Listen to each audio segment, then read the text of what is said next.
Hello, students. I'm glad that you're able to watch this video. It's about a massive company that's had a huge amount of influence since its inception, huge growth. And I'm sure many of you are familiar with this company, Google, owned by Alphabet. The name of the case is How Google's One Trick Pony Grew to Become a Dominant Global Enterprise. So I'm going to walk you through the key concepts of the case. Once again, that is the purpose of these videos. And maybe it will be a little bit repetitive from the reading. Again, I'm going to encourage you to read the case carefully before constructing your answers. That's the most basic thing you can do. And hopefully this video may help add some repetition, maybe share with some deep insights or different insights than the case shares. And then to some extent, it's an overview of the case. This case traces Google's development from its origins as a thesis topic for two Stanford University PhD students in the mid-1990s to a $1.6 trillion enterprise that by 2021 enjoyed a dominant position in the global market for search and digital advertising. A key premise and learning objective of the case is to critically challenge the widely held notion that Google is a one-trick pony whose success derives mainly from one remarkably successful discovery: its superior internet search algorithm. In tracing the company's development over 25 years, the case identifies several junctures where Google's founders and management team anticipated and responded to significant threats that could have derailed the company's growth and or pivoted their strategy to preempt competitors for seizing emerging growth opportunities. This case is a study on entrepreneurship and strategy formulation, but we also use it to study modern cloud-based information technology and the value created from that technology. It clearly demonstrates the imperative of continuous innovation to sustain long-term profitable growth. Google's history is interwoven with the early development of the internet, and as such, the case opens in the mid-1990s, when user-friendly browsers, for example, Netscape Navigator, and portals, for example, Yahoo and AOL, served as on-ramps to the World Wide Web. Shortly thereafter, Amazon started selling books online, ushering in a stampede of e-commerce shooting stars like Webvan, eToys, and Pets.com. With web pages expanding exponentially, Stanford University computer science PhD student Larry Page, later joined by fellow student Sergey Brin, recognized the need and opportunity to catalog the burgeoning number of internet sites. At first, they didn't even realize that the ultimate potential of their research would lead to a game-changing search engine. The case narrative is framed chronologically, starting with two parallel streams. First, the case recounts the irrational exuberance of the dot-com bubble at the turn of the millennium, which witnessed the emergence of thousands of venture capital-funded startups built on little more than vaporware promises, the vast majority of which failed. This backdrop serves as a useful contrast to the dominant strength of Google's business model. Second, the case traces how the two Google founders evolved their thinking from pure academic research to the need to commercialize their technology to creating a game-changing business model that propelled the company's 2004 IPO, or initial public offering, and subsequent success. The bulk of the case then identifies the numerous management decisions that allow Google to build on its strong foundation in responding to threats and seizing opportunities to continuously defend its core and to expand its business scope. The case closes with a discussion of Google's threats and opportunities. Looking forward from mid-year 2021, it asks you what you would prioritize if you were to be the company of the CEO. Google was incubated as a PhD thesis topic about the same year most MBA students in the early 2020s were born, and it's fair to assume that you adopted Google search services from your earliest memory of using computers and smartphones. So to get the ball rolling, I share some interesting facts and ironies about Google's history.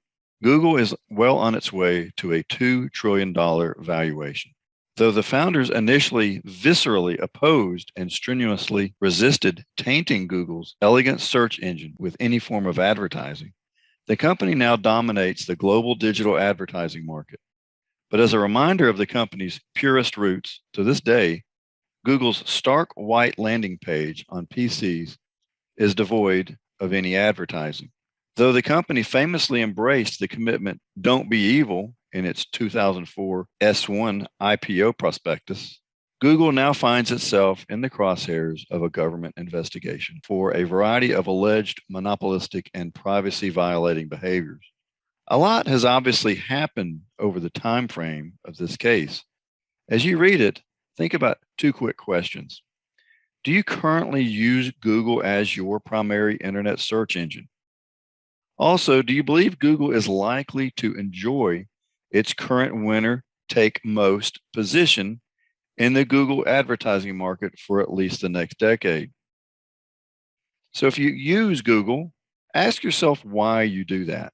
Even those who express concerns about Google's current business practices largely remain loyal users of its products and services. Search, Maps, Gmail, YouTube, etc., are a testament to one of the most compelling consumer value propositions ever created. Our objective will be to understand, with the benefit of hindsight, what has made Google so extraordinarily successful. Why do you think Google's value proposition has proven so enduringly compelling to consumers from the beginning? Here are some possible explanations. First, Google served a huge and growing consumer need.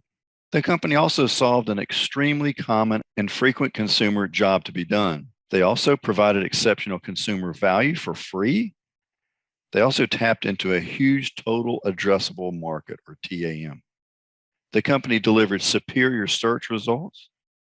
They also developed a superior monetization mechanism, search-based advertising. These statements are all true, but there is an additional factor that is often overlooked. Other companies also tried to tap this rich vein of consumer need. And in fact, Google was decidedly not the first venture seeking to make the internet more accessible and useful to global early adopters.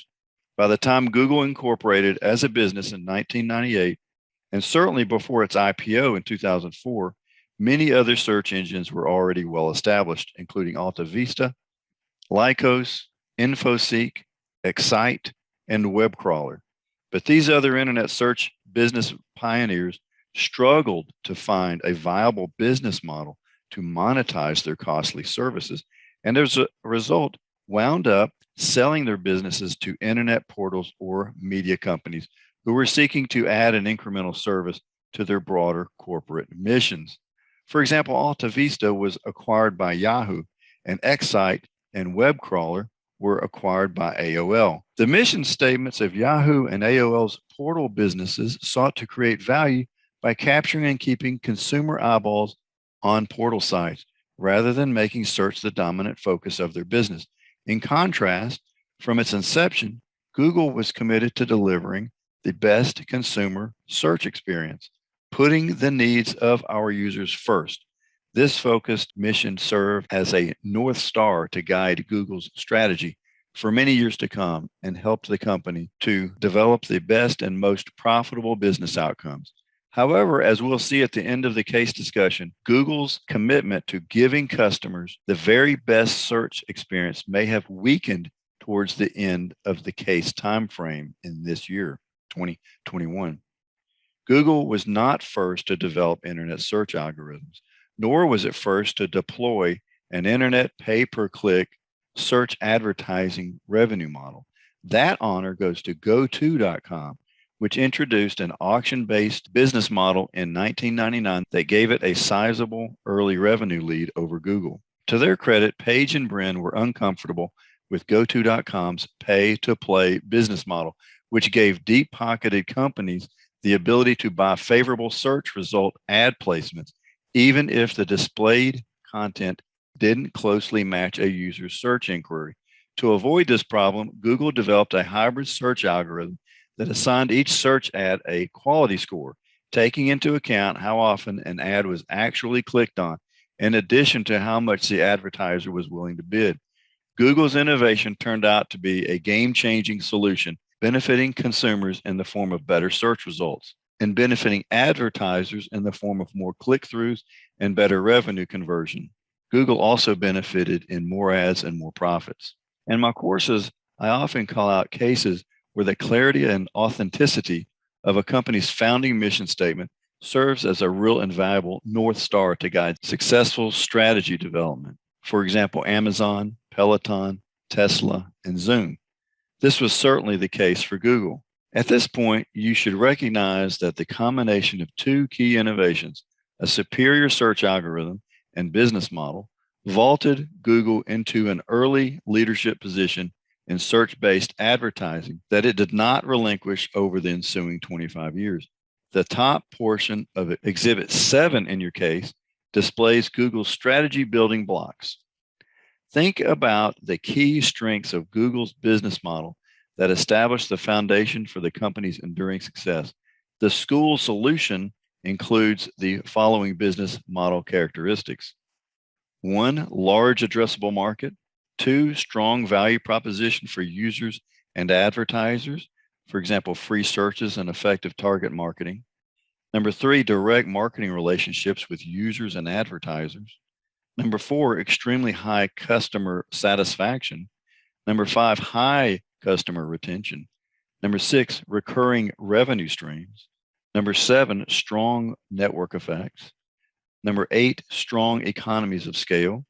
Number 9, high barriers to entry. Number 10, low customer acquisition costs. Number 11, low cost of goods sold for product content. And number 12, low selling costs to attract revenue generating advertisers.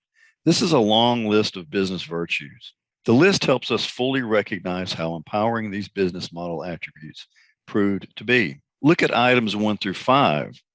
These should be well understood and can be stipulated with little debate. Item number 3 notes how critical this business model characteristic is because it links users with advertisers.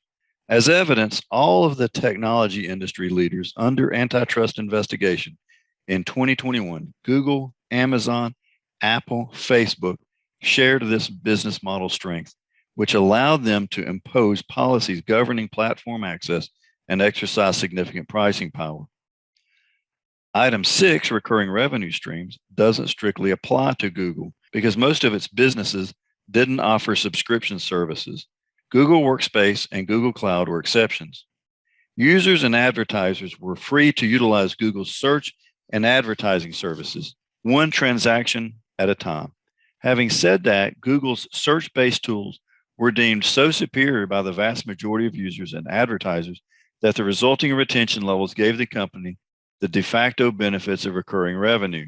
The remaining business model strengths, items 7 through 12 on the slide, are worthy of further examination. We will further discuss each of these attributes. Item 7, strong network effects. The business case makes several references to the recursive nature of Google's search algorithm.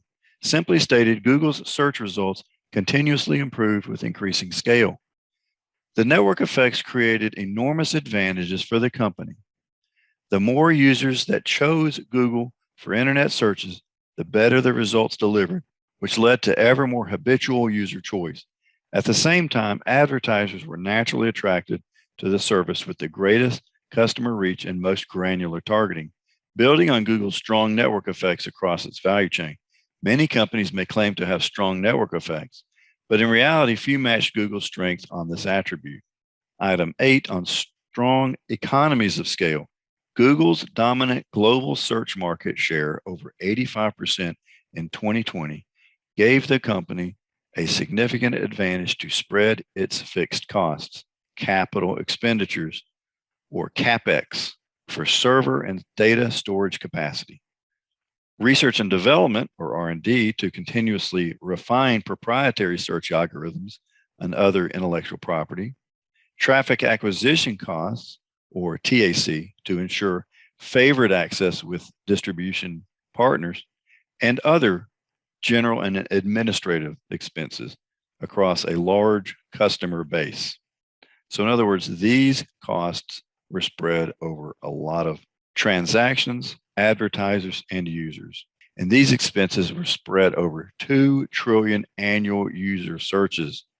This is the company's transactions. Also, 4 million global advertisers and billions of ads placed annually. So you can see these massive expenses are justified in actuality. Item 9 is barriers to entry. The results of these two business model attributes made Google's search products better and lower cost to deliver to consumers and more effective and lower cost to deliver to advertisers. Add to that the sizable capital and IP costs that would-be competitors would face to match Google's capabilities, and the barriers to entry in search advertising were daunting. In other words, how could you possibly create a company to compete head-to-head with Google? Item 10 is low customer acquisition costs. Google was amongst the strongest, most well-known, most admired, and most frequently used brands in the world.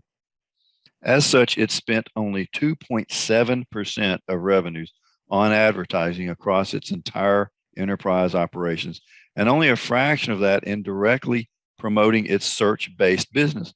To put this in perspective, expressed as a percent of revenues, Google's advertising outlays were only about 1/3 as high as that for Procter & Gamble, a traditional brick and mortar company dealing with physical inventory. Item 11 is low cost of goods sold for product and content. Because Google's web crawlers catalog websites produced by other entities, and the vast majority of content on YouTube is user-generated, Google enjoyed relatively low costs for the content it monetized through its search ad businesses. And finally, item 12 is low selling costs to attract advertisers. As noted above, Google's automated SEO, or search engine optimization, and ad placement tools allow Google to operate at extremely high global scale with relatively low sales and transaction processing costs. Taken together, these 12 characteristics of Google's business model convey powerful competitive advantages, giving Google near monopoly control over the global search-related digital advertising business.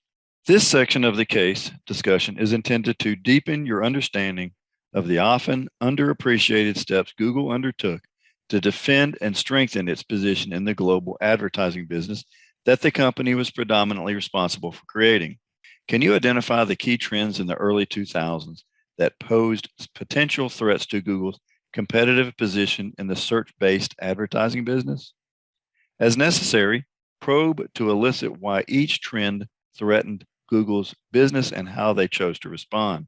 Google confronted and antagonized some of the biggest and most powerful tech companies in the world, and in some cases took direct aim at their critical profit drivers. For example, Google essentially knocked Microsoft out of the browser business, severely limiting their development of a competing search engine, and facilitated an industry-wide consortium of smartphone players to compete aggressively against Apple's iPhone. Google was proactively aggressive in protecting and expanding its early lead in the internet search business. A rare exception was Google's late response to Amazon AI-driven voice-actuated Echo home devices. This section of the case discussion should dispel the common misconception that Google's success was singularly driven by the founder's serendipitous discovery of a superior search algorithm, and it is not surprising that Sundar Pichai, who led most of Google's early strategy pivots, became the CEO of Google and subsequently of all of Alphabet, the parent company. Two questions are relevant. What are some examples of Google's new products and services developed organically or through acquisition during its first 10 years post-IPO that built on its original search capabilities and significantly strengthened the company's growth and profitability? In what ways did these product and service lines strengthen Google's operating and financial performance? What becomes clear is that Google continuously developed new products and services in support of its founding mission to organize the world's information and make it universally acceptable and useful. All of its services extended Google's capture of valuable consumer information to continuously refine its targeted ad capabilities, of particular value in new businesses predominantly driven by targeted ad sales, such as Gmail, Maps, and YouTube. Google's new businesses also created additional revenue mechanisms, subscription recurring revenues, B2B sales, and manufactured device sales. So, on this dimension as well, horizontal new business expansion, Google acted proactively and aggressively to secure profitable growth opportunities. Despite Google's commendable track record for continuous innovation, the company has also fallen behind competitors, most notably Amazon. Here are some examples. AI home assistants. In 2014, Amazon pioneered AI voice-actuated home assistant product by launching its Echo range of smart speakers. While Google responded with Google Home smart speakers 2 years later, in 2020, Amazon still retained a market share lead over Google, as well as the ability to directly convert voice inquiries into product purchases on Amazon.com. Another example is product search advertising. As Amazon continues to grow its e-commerce business, a growing number of consumer product searches are being initiated on Amazon's platform, attracting advertisers to pay for favored search placement. As a result, Google captured 10.3% of U.S. digital ad spending in 2020, a 2.5% share increase over the prior year, roughly matching Google's loss in digital ad revenue market share over the same period. Many analysts expect Amazon search ad revenue to continue gaining share through the 2020s. A third example of how Google is falling behind competitors is cloud services. Google was late to the cloud computing market, trailing Amazon's launch of Amazon Web Services by 6 years. By the end of 2020, Amazon's cloud services share was more than 3 times larger than Google's share. And while Google's 2020 cloud business suffered operating losses of $5.6 billion, Amazon's web services generated operating profits in excess of $13.5 billion. There are 2 remaining key drivers of Google's growth strategy. First, vertical integration to extend digital ad industry penetration. Key elements include AdSense, DoubleClick, and AdMob, all bolstered by key acquisitions to extend Google's dominance of the digital ad sector beyond search-based advertising. Second is moonshots, officially known as other bets, reflecting the founder's academic search roots and the commitment to invent and launch moonshot technologies that aim to make the world a radically better place, as well as Google's financial depth to invest in game-changing technologies. The company continues to make big other bets in autonomous cars, such as Waymo, drone delivery services, life sciences, and other ambitious endeavors.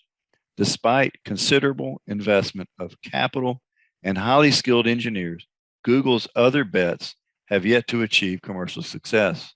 During the 2 years, 2019 and 2020, the other bets division experienced more than $9 billion in operating income losses, despite discontinuing some of the unsuccessful moonshots. Google's success derives from initial product and business model innovations, reinforced by continuous horizontal and vertical business expansions to strengthen its competitive position. Look at the financial results Google announced in its Q1 2021 accounting statement, which exhibited even further year-over-year improvement. Annual revenue growth rate, 34%. Operating income margin, 30%. Google's accelerating strength raises the question of whether its business model inexorably drives to a winner-take-all outcome, at least in its core search-related businesses. Most practitioners believe Google will continue to grow with 2 possible caveats. 1, barring government regulation that could break up or weaken the company, and 2, barring unforeseen new technology developments. We should first probe for more clarity on what new technologies might threaten Google's position. As noted in the case, Amazon has already emerged as a strong competitor, exploiting emerging search technologies such as voice-actuated home assistants and a competing product search platform. There also exists the possibility that new search engines offering greater consumer privacy may gain popularity. For example, DuckDuckGo and Neeva, as cited in the case. To stress test the severity of this threat, consider the following question. Let's stipulate that there is already a segment of the market that rejects Google search products on strong privacy protection grounds. For the sake of argument, let's assume this segment of Google rejectors represents only a single-digit % of the overall market for consumer searches. What barriers would competitors like DuckDuckGo and Neeva likely face in seeking to expand their market's reach? Think about identifying the value proposition challenges competitors might face in appealing to a broad range of consumers and/or advertisers. So we have consumers and advertisers in this value proposition. Regarding consumers, both competitors rely on a mashup of sources to power their search engine. For example, Bing, Apple Maps, Wiki. Given the recursive nature of search algorithms, Google will on balance offer better search results given its massive scale and personalized user knowledge. For example, knowing that a user is planning a trip to Turkey rather than looking for a turkey recipe. Moreover, Neeva plans to use a subscription model and offering consumers a no-ad experience. It remains to be seen how many consumers will be willing to pay for a historically free service to avoid ads. And the other's advertisers. For obvious reasons, DuckDuckGo will be unable to match Google's market reach or target customer granularity for search-based ads. As such, DuckDuckGo is structurally less appealing to advertisers, likely resulting in lower pay-per-click rates. One final factor to consider is whether Google's increasingly intrusive ads may lead to two self-inflicted adverse reactions. One, consumers increasingly seek each other's search alternatives or turn off personalized ads on their mobile and PC devices. Two, if enough consumers take action number one, advertisers will find their ad targeting less effective, leading to lower pay-per-click auction rates. There should be little doubt that Google has increasingly favored paid ad placements in its product-related searches. For example, Google's organic search results for best mattresses and Allbirds shoes have been pushed onto the second page of a smartphone display behind paid ads often purchased by a competing manufacturer. The same trend towards more paid search ads applies to Google's PC displays as well. In 2000 and 2013, paid ads were highlighted with a colorful background, and there were few of them.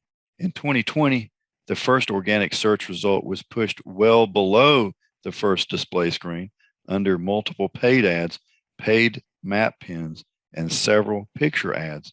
Google claims that consumers value paid ads, and they certainly have click-through data to prove it. The question remains whether consumers will eventually become so inured by paid search ads that they lose advertiser value over time. This certainly has been the case with internet banner ads, whose click-through rates currently run about 0.1%. 20 to 30 times lower than the average search result ads. Have you noticed or been bothered by Google's increasing use of paid search ads? Some studies of the broader marketplace suggest consumers generally are not seriously concerned with Google's data collection practices. As of 2021, there appeared to be few serious threats to Google's dominantly strong search-related businesses, except for the growing number of global regulatory investigations, as covered next. It is beyond the scope of this case to comment on the specific legal merits of the antitrust and customer privacy cases that were pending against Google as of mid-2021. However, from strictly a business perspective, it is useful to highlight what appears to be a common pattern of shifting business priorities exhibited by Google, Facebook, Apple, and Amazon. Each of these companies appears to have gone through three distinct development stages over their corporate lifetimes: innovation, expansion, and protection. This business case has explored how Google initially focused on the first two developmental stages, but once firmly established, Google's focus appears to have shifted, at least partially, to stage 3 initiatives aimed at protecting its commanding market position. Government regulatory agencies allege that a similar pattern has also been apparent at other market-leading tech companies. as noted in the examples listed here. Acquisitions of threatening competitors to secure market share dominance. Example is how Facebook acquired Instagram and WhatsApp, Amazon acquired Zappos and diapers, and Google acquired DoubleClick and AdMob. Another is large payments to guarantee exclusive distribution. For example, in Google, sizable traffic acquisition payments went to Apple and other channels to ensure default search engine placement. Regulators are also concerned with monopoly pricing power. They have been concerned with app store commissions at Google and Apple. At Amazon, advertising and other fees charged to third-party merchants for favored product placement on Amazon.com has been the focus of investigation. Also, business policies that favor market leaders' platform and products. At Apple, disadvantaged pricing, marketing, and native technology access for app providers competing with Apple's own products, such as Spotify and Tile. At Amazon Basics private label products competing with asymmetric information advantages against third-party merchants has been a concern. At Google, search rank order placement that disadvantages other search engine specialists like Yelp and Kayak have drawn the ire of investigators. Also, non-transparent information disclosure. At Facebook and Google, there has been limited information on proprietary algorithms powering search and recommended content rank ordering. At Apple, concerns have grown over the rationale for significant App Store commission differentials. Consider these two questions. Legal arguments aside, is this strategy evolution logical and reasonable? In other words, something you might recommend if running a successful market-leading company. Assume that implementing stage 3 measures to protect market leadership doesn't and shouldn't preclude continued innovation on stages 1 and 2. From a strategy perspective, what distinguishes sound logical business management from abusive market power? For example, Google obviously stands more to gain from becoming the default search engine on Apple's iOS than smaller players and prospective entrants. Why shouldn't it be willing to pay more than other search engines for this favored position? And why, in turn, shouldn't Apple logically want to deal with the highest paying and most popular search engine? Similarly, just as supermarkets cherry pick which products to offer as store brands and charge premium slotting fees for favorable shelf space, shouldn't Amazon naturally base its private label product choices on known sales activity on its own platform? The point of this discussion is to highlight the ambiguities and uncertainties facing successful growth companies as they mature.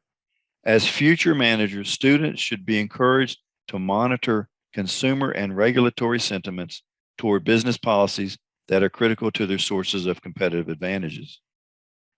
The case covers a wide range of strategic issues spanning shifting business environments experienced during the quarter century following Google's humble beginnings in 1996. To close the case, I recap the key lessons learned as follows. Google presents a textbook example of successful growth strategy enabled by the following key elements. First, clearly articulated mission statement, underscoring a compelling consumer value proposition that served as a North Star to guide strategy development over many years. Second, breakthrough technology innovation with recursive performance improvement characteristics that allowed the company to continuously build on its first mover advantage. Third, exceptionally strong business model that checked every box to achieve sustainable competitive advantages and superior financial performance. Fourth, continuous strategy pivots and horizontal and vertical integration initiatives to build on the company's proprietary technology and business model strengths. And finally, unique commitment to moonshot initiatives that, while yet to provide financial returns, may position the company for future waves of profitable growth. Nonetheless, like any company, Google faces technology, competitive, and geopolitical regulatory risks that will challenge management going forward. Google's success will depend on its ability to continue its exemplary track record for continuous innovation while resisting the trap of excessive focus on protecting its legacy assets. And that concludes the discussion on the case on Google. If you have any questions, let me know. Again, my cell number is in the syllabus. You can text me or call me anytime. I hope you enjoy reading the case and answering the questions and learning about Google. Thank you.